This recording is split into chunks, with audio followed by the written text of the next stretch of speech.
All right, it's Steve again at Steve's Vintage Model Builds, and we're back today. It's November 1st, and the the poll is closed for voting on the next vintage model kit that I'm going to build, and by a plurality of 60 to 2020, poor Zero didn't get any votes. The winner is the light vehicles of Allied and Axis during World War II. I don't know why it does this to me, but I don't know. My recording just stopped, so I apologize for that. I'm excited though because I haven't built an Academy kit yet, and they look like nice little kits from the reviews I've seen and so forth. And recently, Peter Oxley, who usually only reviews and builds top-notch, rather high-end kits, he reviewed this recently and was very impressed, gave it a 9 out of 10. And even though it's a small kit, expected, it'd be lots of fun. So that was for the P51D Mustang. All right, so as I said, I don't know why it does this to me, but the recording at the beginning stopped. So I've already taken off the plastic, but it was sealed in plastic. The box is perfect, no issues at all whatsoever. And the kit cost $23.98 Canadian with free shipping from Amazon. So hard to go wrong for that price. You get 3 vehicles and accessories. So let's get on with it and take a look and see what's inside.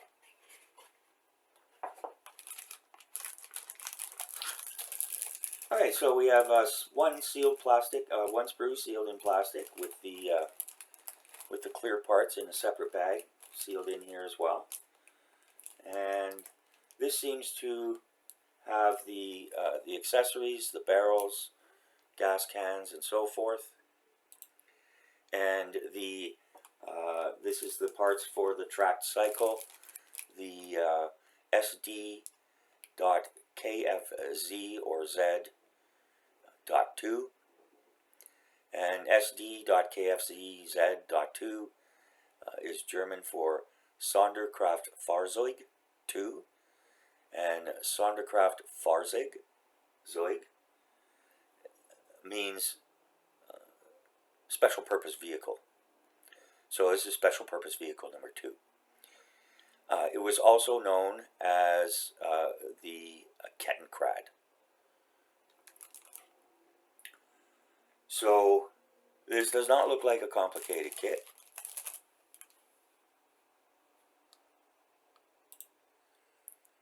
And would probably be perfect for a beginner. I'm not seeing any flash whatsoever.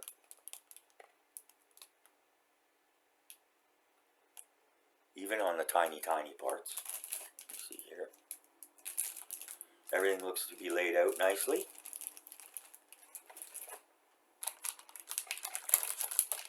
And then we've got a second sealed package. I guess this has the other 2 vehicles in it. This looks like the Kübelwagen, designed and manufactured by Ferdinand Porsche, based on the Volkswagen Bug.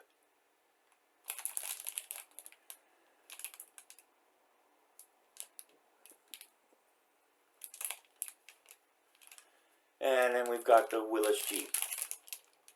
Actually, this looks like the Willys Jeep on this side, and this is the Kübelwagen on this side. Again, all the parts look great. There's nice molding. I don't know if you can see the contour there for the cloth top, or I guess canvas top. And nice molding, even down to the hubs on the wheels. Nice detail. Very nice detail. Likewise on the sides here, you can see, I don't know if you can see it, but you've got the lines that you're supposed to have. So very nice. There's some very tiny parts here, and there's no flash. Nothing broken off. Nothing even bent.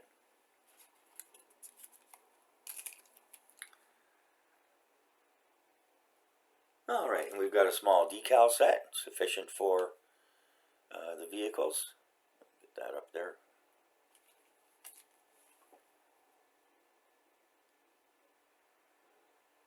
American stars, miscellaneous things. There's no cover sheet, but it is in a small plastic bag.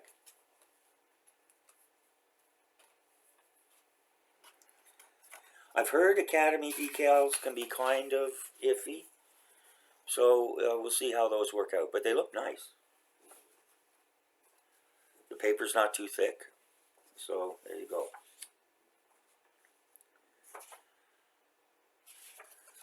Alright, and continuing on, we get the usual instructions and warnings about plastic being suffocating and small parts choking hazard. Read the instructions, carefully understand. Oh, and here's another thing, and this is great that they just put this in here. It said, before cutting parts off a sprue, check the part number again and use the appropriate tool. So just like carpentry or sewing, you want to measure twice and cut once. So, and of course, each modeler has their own style, has their own way of doing things. Some modelers, they clip everything off the sprue all at once and put them in separate little bowls or dishes, whatever. I don't like to do that. I like to cut them off as they're about to be used, unless, you know, they're being painted or whatever. And usually I'll paint them on the sprue, but it depends on the part. And then we've got a nice little insert here as well.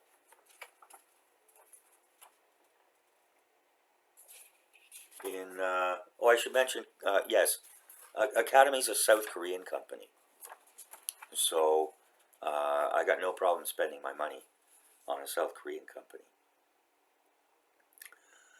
So they give you a guideline for beginners, and in English as well as Korean. Side cutters, tweezers, scissors, how to cut the decals, how to decal. So yeah, again, would be a great little kit for beginners. Christmas is coming. Alright, so now we'll get down to brass tacks, as they say here. We'll move this over. Put our friends back in the box here where they'll be nice and safe.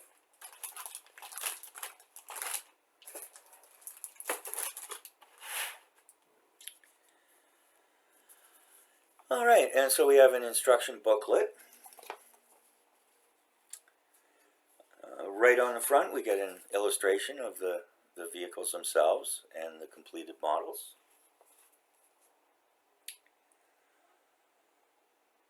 Technical specifications for each vehicle.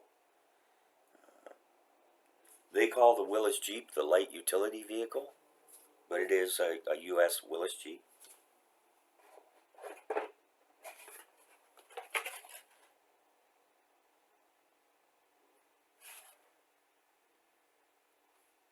Doesn't actually say that, but in any case,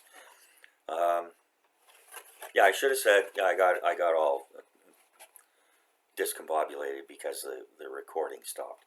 But anyways, yeah, the box was great. Everything's good. This is catalog number 13416. And as always, they put stuff in different languages. And on this side, we get nice photographs of the completed models and the accessories.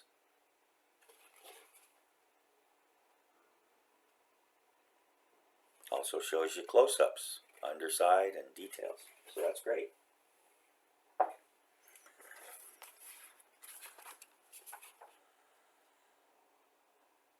All right, yeah, and Peter Oxley mentioned this. They don't include any kind of history or service record. So that's why I'm here. So again, short named the Kettenkrad.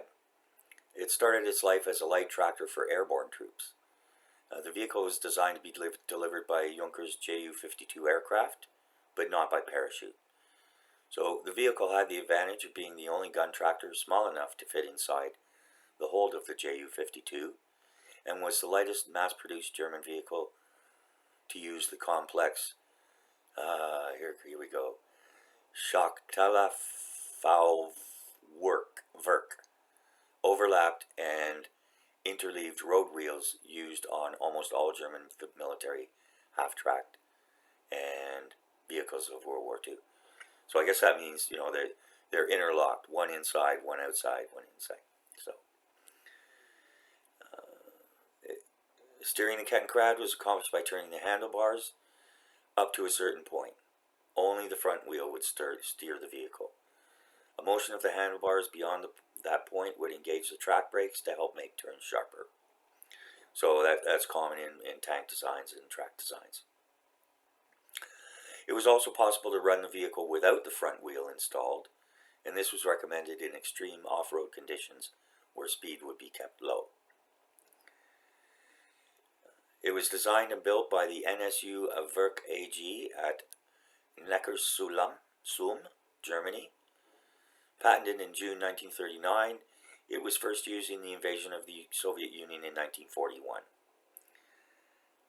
Later in the war, Stover from Stettin also produced Kettenkrads under license and accounted for about 10% of the total production. So, it could carry a couple of soldiers, but it was basically a workhorse. It was designed to carry guns, trailers with ammunition, and so on and so forth. It came with a special trailer, the Sonderanhänger 1, that could be attached to it to improve its cargo capacity. And the trailer could carry up to 350 kilograms, which is 770 pounds. Being a track vehicle, the Kettenkrad could climb up to 24 degrees in sand and even more in hard ground. It was mostly used on the Eastern Front, and there were only two variations, really.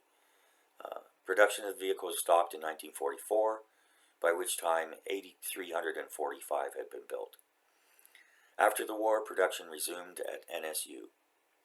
Around 550 Kettenkraders were built for agricultural use, with production finally ending completely in 1948 or 1949. The sources vary on the date there. So, it was powered by an Opel water-cooled 4-cylinder engine, 36 horsepower. It had a transmission of 3 forward, 1 reverse gears, and had a maximum speed of 70 kilometers per hour or 44 miles per hour. And I would assume that would be on paved roads, not cross country.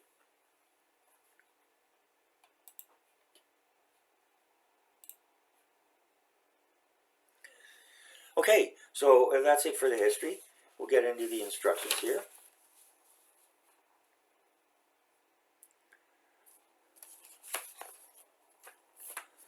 Looks like we start with the Willys Jeep. And we've got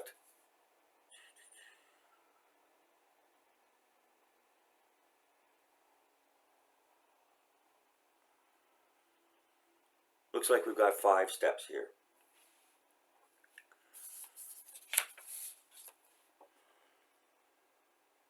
And moving on to the Kübelwagen.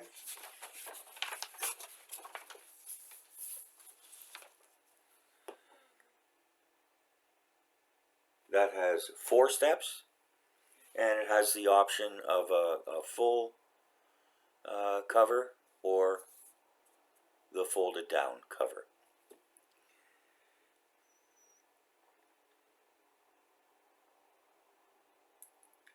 2 steps for the Kettenkrad and 1 step for the accessories.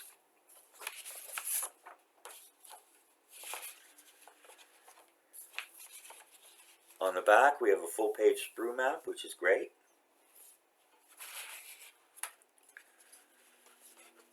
And the paint schemes and decaling.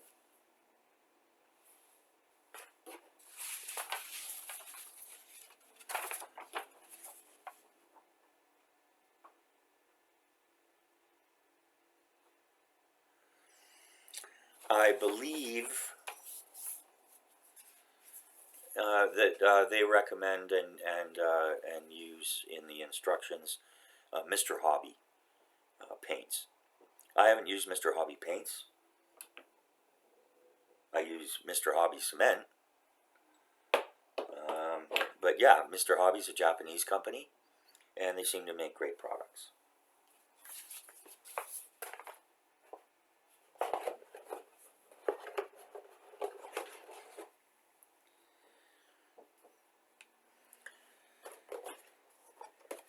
Okay, so that's it. And now we get down to the rating. Alright, so, you know, it's a simple kit. Everything looks great. I'm going to knock off a 1/4 point because they don't give any history. But although they do give, you know, the full specifications, which is nice. So that pretty much takes it to you know, the parts look great. There are no problems with the sprues. Everything's there. Nothing bent, nothing broken. Instructions are clear. It's a simple kit. And half-point bonus under the new system for value.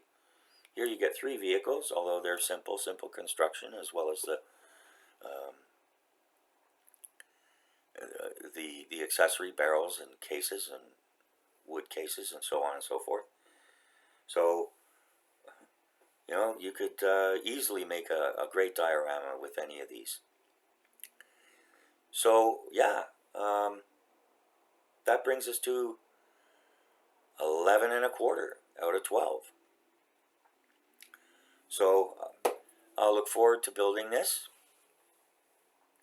While the voting was going on, I mentioned this in my video the other day, while the voting was going on, I had begun Project X, and it's well underway. And I will be doing a review of the finally built model, after build review and reveal, or reveal and review, I guess you want to put it that way. And for this one, I think I'll probably do real-time videos. Well, maybe not real-time, but I'll do build videos and show some techniques that'll be best suited for beginners. But if there's any beginners out there, as I mentioned in my video the other day, I look at the analytics, and it's mostly older fellows, older men like me, who enjoy this hobby the most. And I'm sure you have grandchildren. A lot of you have grandchildren, nieces, nephews, whatever the case may be. But send them on over to have a look at things, so that they can learn some basics and see some simple, inexpensive kits. Alright, so that's it for today. Thanks again. Thanks for all the subscribers. I'm pushing 120 now,